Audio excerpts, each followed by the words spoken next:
Okay, so we're gonna talk about how God saves what's for you for you. So no need to worry, no need to be concerned. Whatever is for you, God will um preserve until you are ready. A lot of people are this is where a lot of people don't accept this and they get angry and they're like, no, no, no, this is mine, this is mine, this is mine. I want it, I want it, I want it. God is saying it is yours. I understand, but I'm gonna put it in this box over here for safekeeping. I'm gonna save it for you. Stop being so worried. Stop being so angry. As long as you're angry, just as a child, when a child is angry that they want something, they won't receive it, or they can't receive it, they want something and it's not being given to them. God is saying no. This is how God disciplines you. God takes it away and God puts it away for you later on. When you're ready, once you're ready to behave and you're ready to act with obedience, you're ready to be nice and you're ready to do what you have to do, then you can have it. But until then, I'm going to put it away for a better time. This is not the time for you to have it. Um, so this chapter it talks about the prophecies of the land of liberty. The sea will be scattered and smitten, and they rejected the Holy of Israel. They reject the Holy One of Israel. So they rejected the Holy One because everything has been scattered. All of their stuff is just like think like all of your stuff being scattered all over the streets and stuff, and people are taking and taking and taking, and you're just trying to grab everything. You're trying to grab all of your belongings, and you're getting mad and frustrated. Like, why would you do this? Like, all of my stuff is just out on the streets. What am I supposed to do now? Be patient, be humble, be content, don't worry, and know that what's for you is for you. What's not is not. This is the time where God is breaking you down, taking everything out of you, taking everything away from you, and restarting you, restoring your spirit. Do you want a new spirit? Because obviously there's something wrong with your spirit. And just as a doctor doing a surgical procedure, God is reaching in, getting to the root of the issue. God is reaching into you, sorting it all through, seeing what's wrong. He's dissecting you.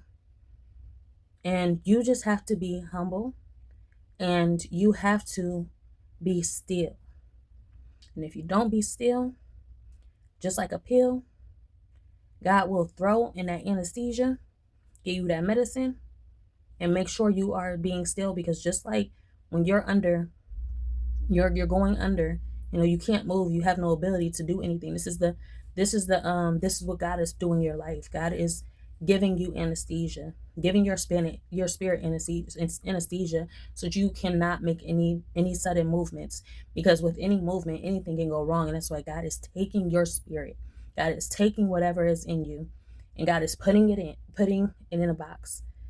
Sorry to objectify your spirit like that, but God is taking your spirit and God is putting it up for a better time, because God knows that your covenant, your temple, something is wrong in there. There's too much going on, and God has to cleanse you. God has to restore you.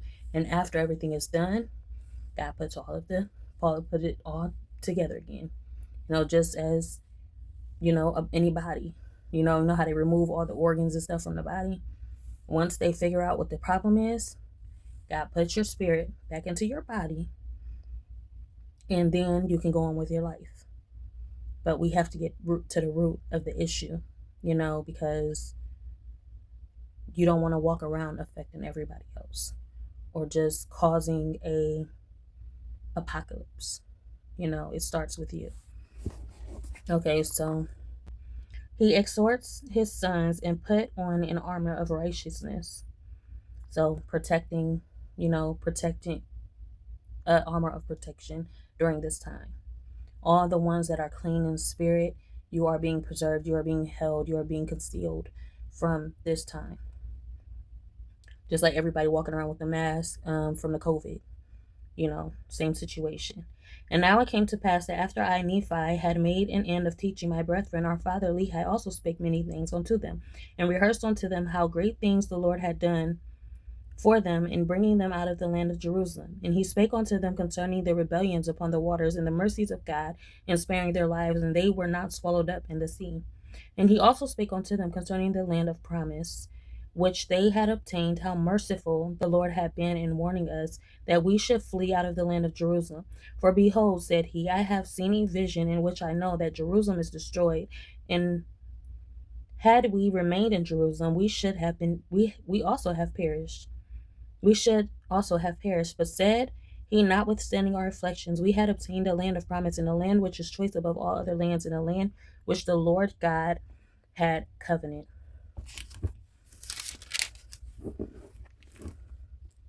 with me, should be a land for the inheritance of my seed. Yeah, the Lord hath covenanted this land unto me and to my children forever, and also all those who should be led out of the countries by the land by the hand of the Lord. Wherefore I, Lehi, prophesy according to the workings of the Spirit which is in me, that there shall none come unto this land, save they shall be brought by the hand of the Lord. So once your healing is done, you will be restored. So that was the summary of this chapter and the message, and they're acknowledging the fact that God had covenanted this land, this promised land. Your promise is for you.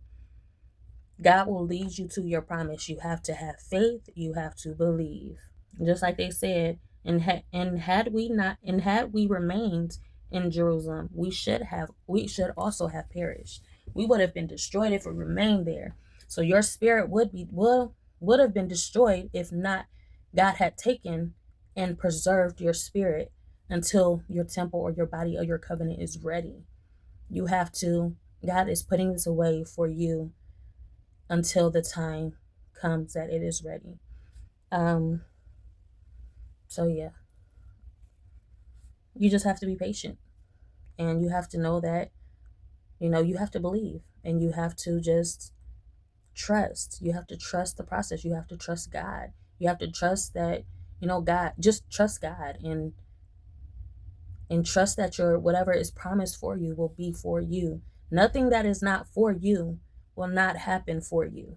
Nothing that is not for you will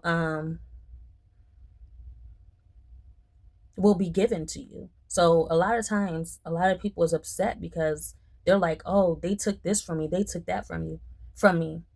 It was never yours. So therefore, God is taking this away from you so that you can get what is yours. And when you get what is yours, you're going to be happy. But the more you cry, the more you whine, it's not making anything any better.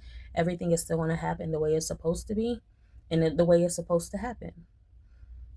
So this is a time to just be still, be patient, and have your dose of anesthesia to knock you out. Go to sleep, daydream. This is a passive season. Let everything go and just be still. With that being said, like, comment, subscribe, be notified, share at your own free will to show you care, and y'all have a wonderful day and keep your heads up.